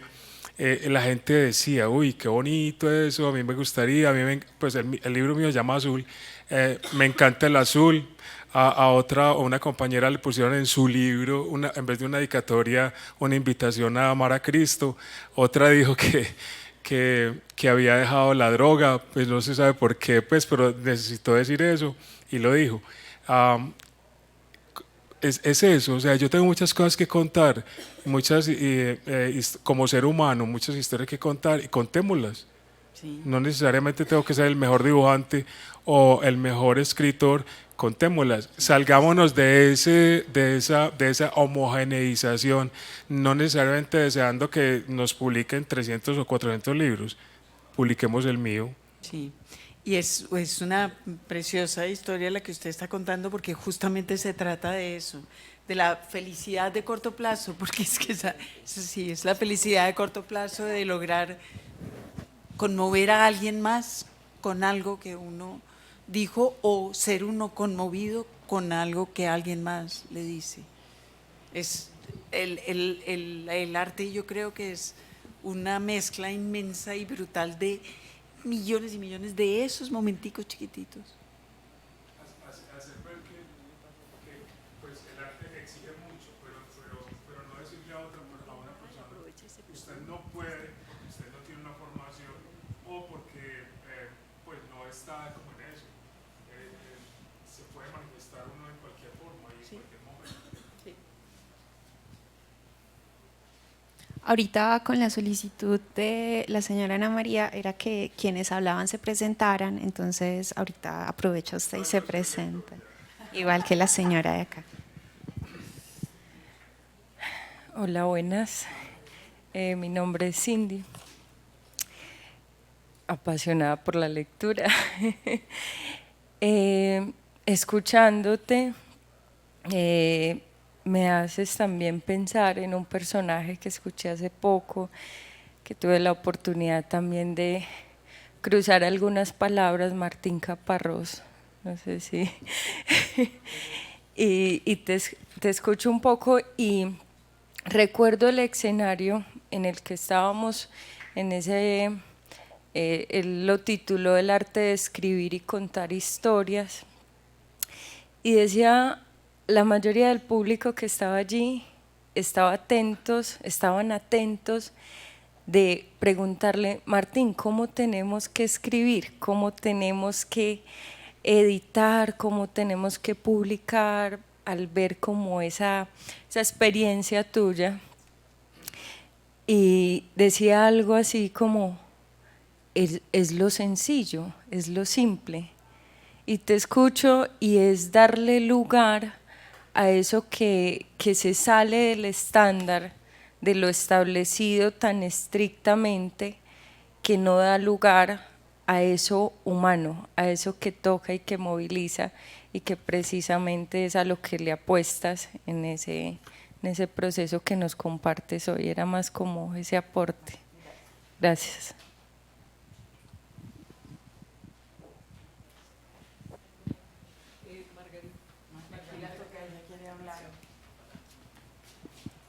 Bueno, tengo una pregunta más existencial. Bueno, a lo largo de, no sé si les ha pasado, supongo que sí, y por eso me atrevo a preguntarlo, ¿cómo superan o pasan de largo por periodos en los que puedan pensar, ¿para qué otro libro? ¿O para qué escribir esto? ¿O para qué publicar esto? ¿O uno más dentro de todos? Pienso, por ejemplo, en un país como Argentina, donde hay más libros publicados que gente, y me pregunto por eso, ¿cómo siguen haciendo el trabajo, pero sé que pasan por esos bajones de creatividad? Ay, qué triste. Querida, ¿cierto? Bueno, esa era, otra vez siento la curva mía en ese sentido ha sido de los 20 años, ahora aquí así. A los 20 años yo pensaba sino en eso. Es decir, de hecho pensaba muy existencialmente, quizás así, ¿para qué escribir si ya se escribió todo? Prácticamente. Tenía un amigo que además opinaba eso sobre la lectura, que me parece genial recordarlo ahora, decía, ya, es decir, ya, sí, ¿no? Yo no puedo seguir leyendo, así que ya paremos esto, ¿para dónde vamos a llegar?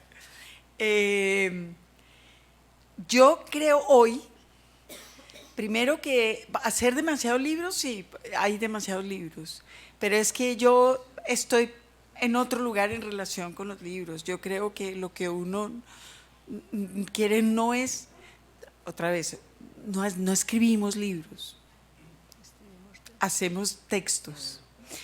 Y lo que yo quiero es tocar a alguien con ese texto, es conmover a alguien, a 2, a 3, a 4, a 10, con ese texto. Y en ese sentido, y quiero ser conmovida y tocada constantemente por los demás. En ese sentido creo que siempre vale la pena, siempre, todo el tiempo. Me interesa mucho y cada vez más lo que las personas tienen que decir. Los libros nunca han dejado de interesarme, he pasado por etapas, por etapas de yo, ¿para qué voy a volver? Siempre que empiezo a escribir un texto digo, ay, pucha, esto ya lo dijeron.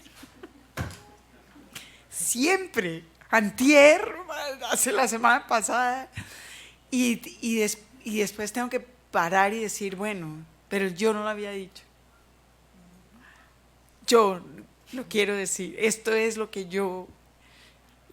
Entonces, pero sí creo que hay que mantener vivo esos momentos.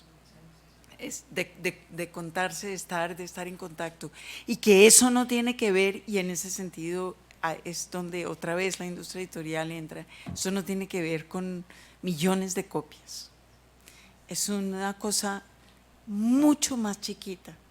Si volvemos a Kafka, recordamos que estamos hablando de 200 ejemplares, muchísimo más chiquita, y la posteridad, francamente, la posteridad yo no sé dónde está eso. Entonces no, es el aquí y el ahora lo que me interesa, es horrible, pero sí, es aquí. Y en ese sentido nunca resisto tampoco, a pesar de que me dijeron, sí, ya lo dijeron, nunca resisto la invitación a decir algo. Y citando tus palabras, Margarita, hay que resistirse a aquello del prestigio, esa especie como de molde en el cual quieren meter a cualquier creador. Usted tiene que ser un aspirante al prestigio. No, es cuál es tu necesidad de decir.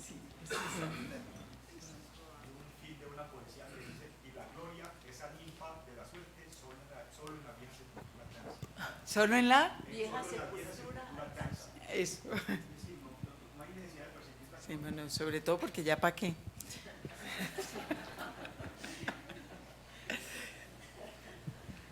Continuamos con tiempo para preguntas y también incluso para esperar.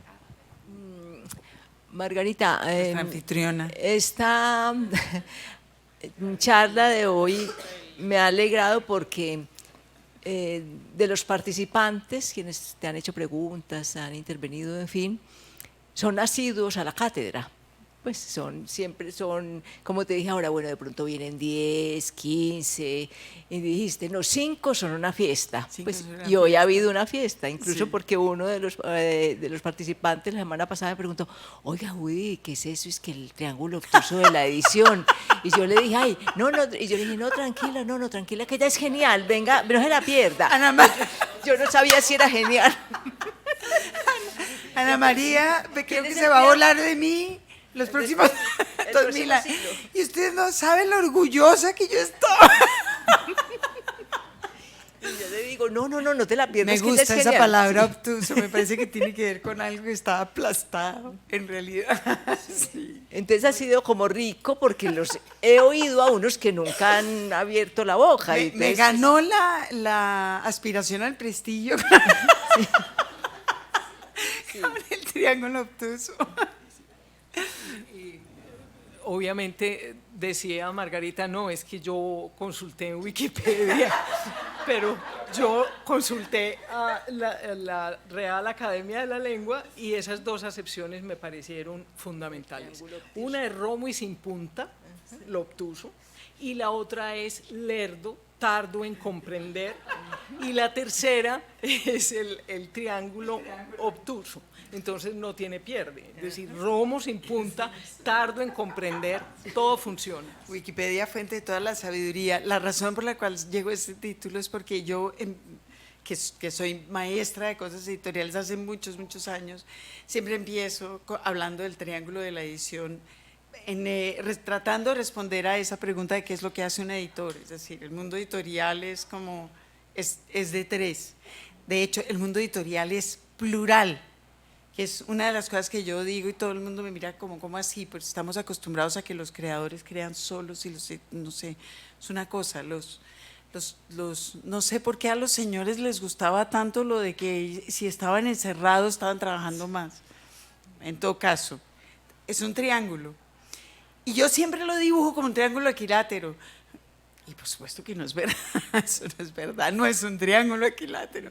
Pero entonces lo busqué mucho en Wikipedia, háblame Wikipedia. Bueno, y dos cosas más.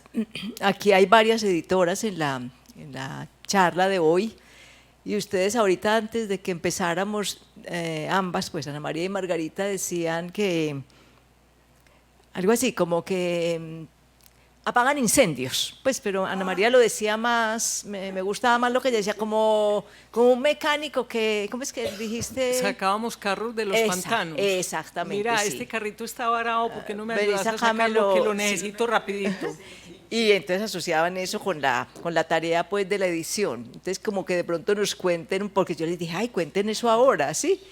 Y para las dos pues y Margarita, pues la idea también de esta cátedra es eso, que a los asistentes les pase algo con lo que los invitados cuentan, ¿cierto? Con el libro, con el autor del que hablan, con mi experiencia como editora, pues como lo has hecho hoy Margarita.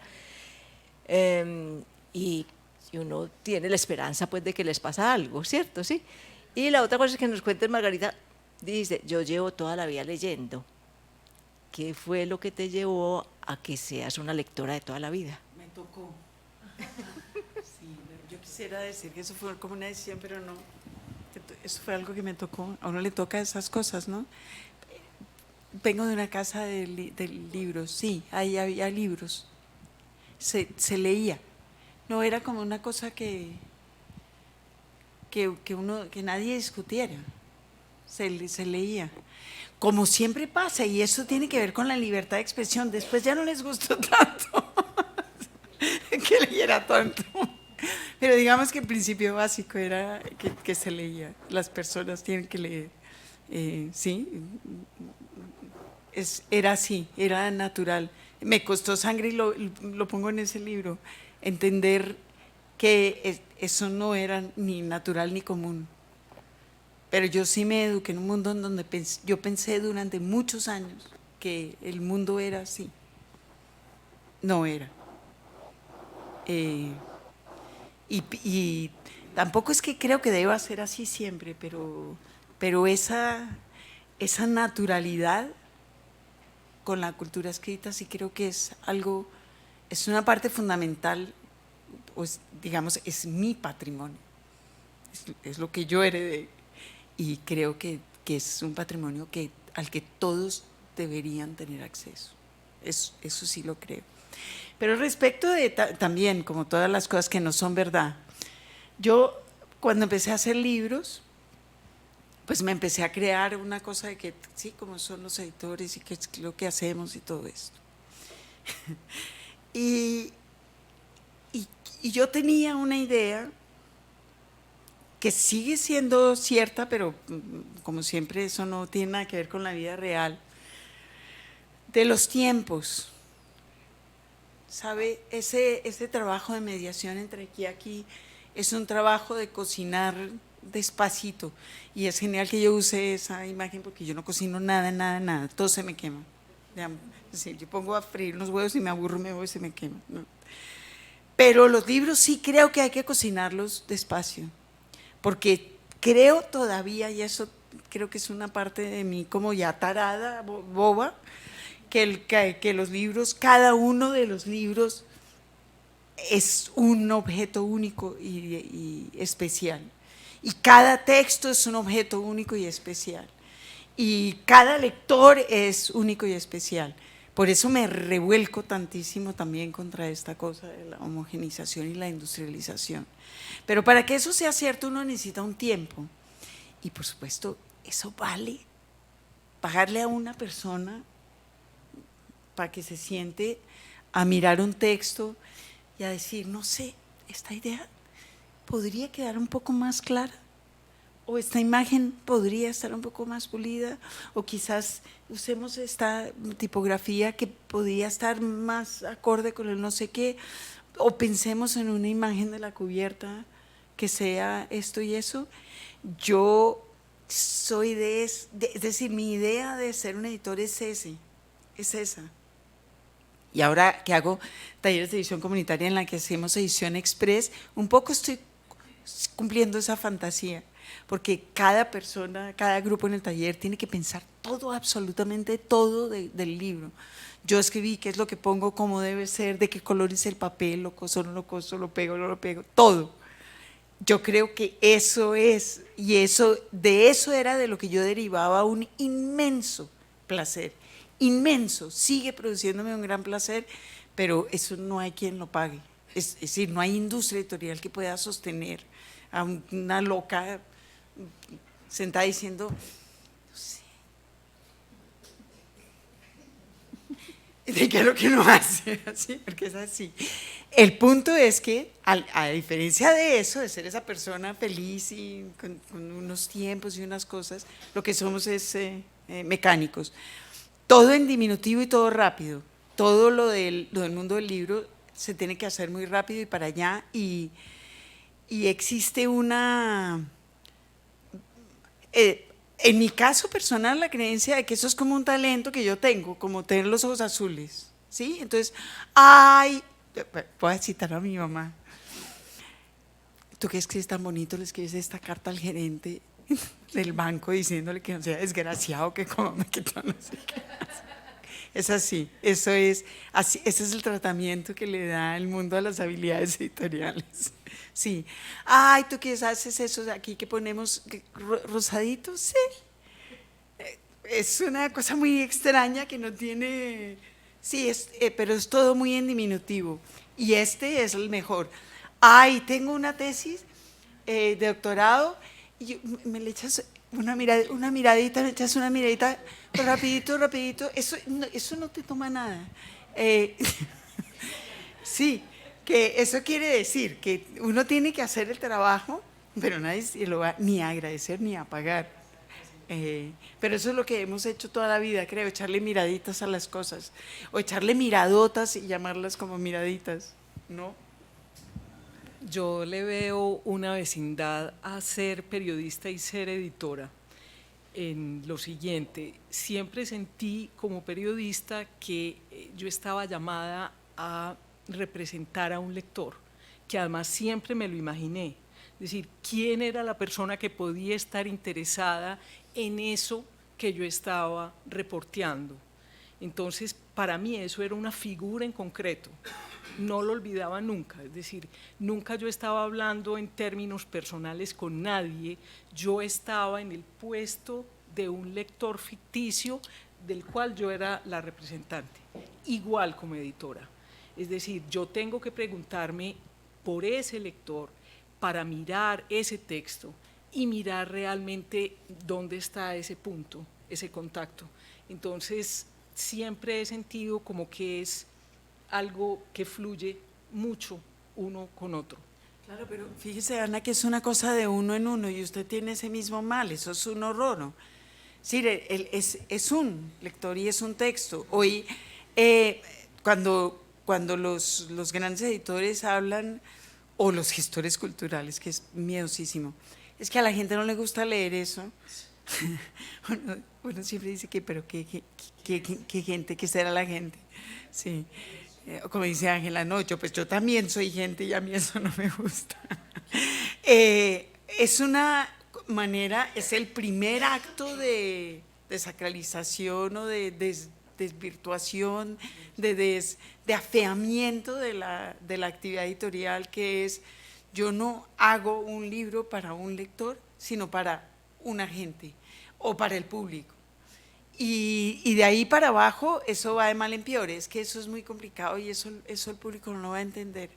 Y es una pelea que se sigue dando. El Booker, de hace 2 años que se lo dieron a un libro absolutamente maravilloso que se llama The Milkman, de Anna Burns. Es un libro que les recomiendo leer, es glorioso.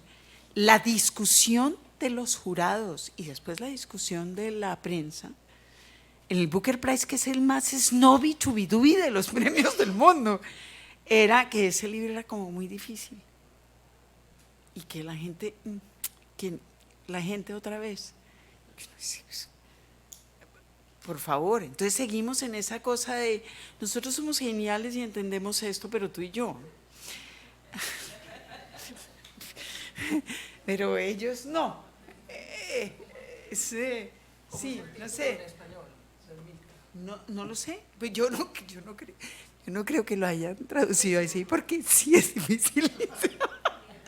Es difícil de traducir porque esta mujer hace una cosa que es crear un idiolecto, como Joyce casi. A los 2 páginas ya uno está metido, pero es muy difícil de traducir, no de leer. Leer se puede leer muy bien, pero hay que traducirlo rapidísimamente, además porque es un libro sobre la guerra y el silencio. Es un libro sobre ese momento de Irlanda que llaman ahorita muy eufemísticamente The Troubles, los problemas. Y es eso, sobre una mujer, entonces cómo atravesar de esta cuadra a esta cuadra no se puede, pero no está escrito, no se dice, el miedo, y toda la historia sobre un hombre, un mafioso irlandés que escoge a esta niña, historia que aquí conocemos en Colombia, y dice, esta es la que va a ser mi novia los próximos 15 días o el próximo año, lo que sea, y empieza a rondarla. Y cómo de eso no se habla. Ella no puede decir que eso está pasando porque él no está diciendo nada, la familia no puede decir, porque de lo que no se habla es ese libro. Entonces, digamos, en ese sentido sí es un libro muy complejo y muy bello, y yo lo leí pensando todo el tiempo en nosotros, en eso. Milkman, el lechero, es el lechero, porque además el tipo, este hombre, sí, el tornillo se llamará en español, este hombre andaba en un camión del lechero. Entonces la iba siguiendo por la calle. No te preocupes, te estoy protegiendo porque es que esta calle es peligrosísima. Sí, un libro pavoroso y maravilloso. Por favor, démosles un aplauso a nuestras invitadas. Señoras, muchísimas gracias por haber venido.